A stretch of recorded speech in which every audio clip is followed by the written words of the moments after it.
I'm just doing a video here for a no start problem after a new timing belt water pump.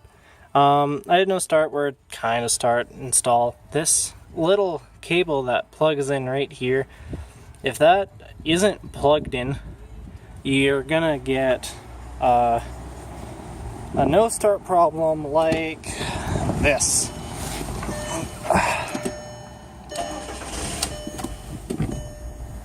And it'll just stall out right after start. If you rev it, it'll just kind of low, barely run.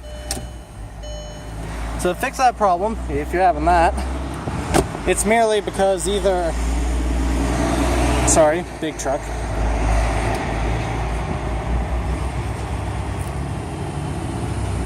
Come on.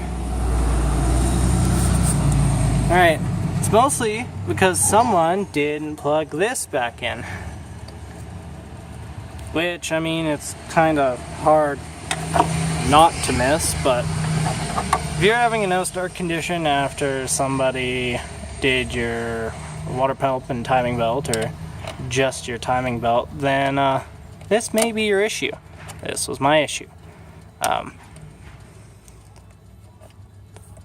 Me and my friend did it. I got him to put everything back together. He forgot to put that on. So all you do is pull your oil thing, pop these two front covers off, and then you can pull and slide it back, and it'll reveal all of this.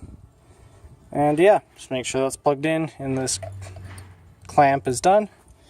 And yeah, this problem will display no mill light. So yeah, if you just do that, starts up perfectly fine. Awesome. So thanks for watching. And if you're wondering what that SRS light is, it is it's a intermediate voltage, and the driver's side airbag. So I don't know what that problem is. Don't really care.